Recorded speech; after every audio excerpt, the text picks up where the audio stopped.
ሁሉም ኢትዮጵያዊ ወጣት እድሉን ካገኘ አሜሪካና ካናዳ መሄድ ይፈልጋል። በጣም አሜሪካና ካናዳ የሄደ ወጣት ሁሉ ተሳክቶለታል ወይ?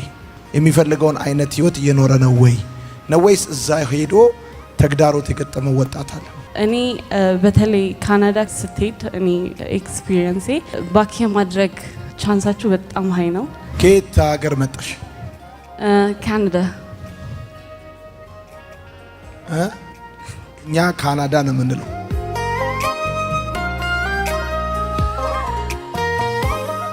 እኔ ያለ ወላጅ እዛ መሄድ ከብዶኝ ነበረ።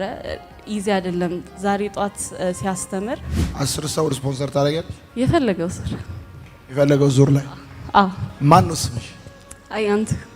አያንቱማ ምስጋና። ከየት ሀገር መጣሽ? ካናዳ። እኛ ካናዳ ነው የምንለው። ካናዳ። ከካናዳ የት? ቫንኩቨር። እሺ፣ ለምን መጣሽ እዚህ? ለመልካም ወጣት። መልካም ወጣት ለመማር ነው የመጣሽው? አዎ። እንዴት ለመምጣት ፈለግሽ?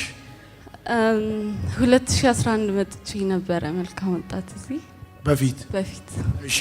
እና የዛኔ ውጭ ሀገር የሚሄድበት ሰዓት ነበረ እና የዛኔ ስለ ሱስ እና አላማና ራዕይ ያስተምረ ነበረ እና የዛኔ እሱም ባልማር እኔ ካናዳ ሂጄ ሱስ ምናምን አልገባውም። ብዙን ሰው ውጭ ሀገር ሲሄድ እንደዚህ አይነት ነገር የሆነ አትራክት ያደርጋል። ኮሚኒቲውም እዛ እንደዛ ነው። የሆነ መጀመሪያ የምገባበት በተለይ ከወላጆች ጋር ማትሄድ ከሆነ ምናምን ብቻ የሆነ ፊቲን ለማድረግ ከነሱ ጋር እንደዚህ አይነት ነገሮች ይገባሉ ብዙ ተማሪዎች እዛ ሲሄዱ። ግን እኔ የዛኔ 2011 ስለ ሱስ ቪዲዮቹ ላስታሳይ ነበረና የሆነ ውስጤ ተነካና እዛ ሲሄድ እንደዚህ አይነት ጓደኞች ሲያጋጥሙኝ አቮይድ ለማድረግ በጣም ብርታት ሆኖኝ ነበረ እና በዛ ምክንያት መልካም ወጣት ሁሌ መመዝገብ ፈልግ ነበረ። ግን በክላስ ምክንያት ምናምን መምጣት አልቻልኩም። በዛ ላይ እዚህ ለመምጣት እኔ የሄድኩበት በትምህርት ስለሆነ የሆነ ቫኬሽን ያን ያህል አይሰጡም እና አሁን ጊዜ ውስጥ ታገኝ ለመማር መጣሽ? አዎ። በዚህ አመትስ ምን ተጠቀምሽ? በጣም የተጠቀምኩት ውሳኔ የሚለውና እኔ ሲሄድ 12ኛ ክፍል ጨርሼ ነበረ እና ከወላጅ ውጪ እዛ ዲሲዥን ማድረግ በጣም ከባድ ነው እና ብዙን ጊዜ የምወስነው በቃ ይሆናል አሪፍ ነው በሚል ነው። አልጸልይበትም ወይ ደግሞ ቃሉን አላነብበትም ወይም ደግሞ አላጠናውም። ላይክ ኢንድ ፕሮዳክቱ ምን እንደሆነ አላቅም። ወይም ደግሞ የዛኔ እንደዚህ ትልልቅ ሰዎች አላናገርኩም ከኔ የተሻሉ ሰዎችን እና ጠቅላላ እየነገርሽኝ ያለሽው የተማርነው ነው። አዎ። እና ዲሲዥን ማድረገው በቃ ያዋጣል ወይ ደግሞ ወይ ጥሩ ገንዘብ አለው ወይ ደግሞ ጥሩ ስራ ነው በሚል ነው እንጂ ለኔ ይሁን ለኔ ፊት ያርግ እኔን ሊያበላሸኝ ወይ ደግሞ እኔ ላለኝ አላማ ያስኬደኛል የሚለውን ነገር አላቅም ነበረ። ግን አሁን እንዴ ተመረናል። እሺ፣ አሁን ለሚቀጥለው ወጣት ምንድነው የምትይው? ለሚቀጥለው ወጣት እኔ በተለይ ካናዳ ስትሄድ እኔ ኤክስፒሪየንሴ ባክ የማድረግ ቻንሳችሁ በጣም ሀይ ነው። ብዙ ነገር ታያላችሁ። ብዙ ነገር እንትን ኦፕን ነው። ግን ትምህርቱን የተማርኩትን እኔ የዛኔ ደብተር እስካሁን አለኝ እንትን እንደገና ሪቫይዝ አደርገዋለሁ ራሴን እዛ ሰስቴን ለማድረግ እና ለወጣቱ የምትማሩት ትምህርት አይመስልም ለጊዜው።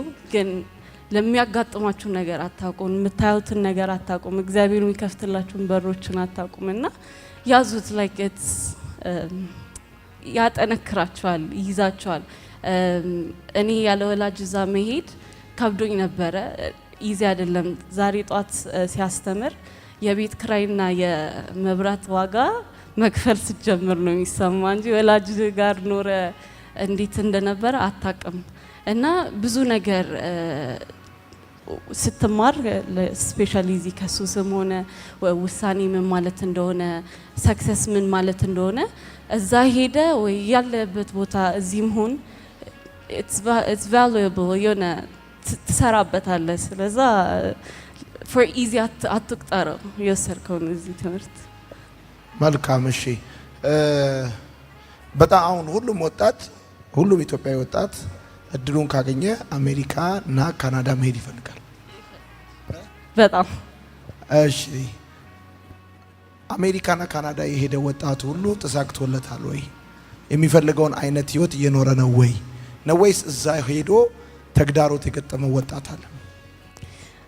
እኔ ካየሁት እኔ ለራሴ ሁላ እኔ እዚህ ወላጆች እግዚአብሔር ይመስገን ጥሩ ስራ አላቸው፣ ጥሩ ስቴት ላይ ናቸውና እኔ እዚህ የምኖርበት ስታይልና እዛ የምኖርበት የተለያየ ነው።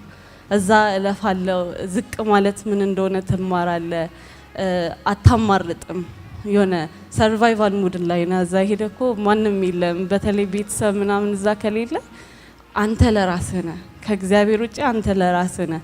ነጭ አታምንም ወይ ደግሞ ወዴት እንደሚወስዱ አታውቅምና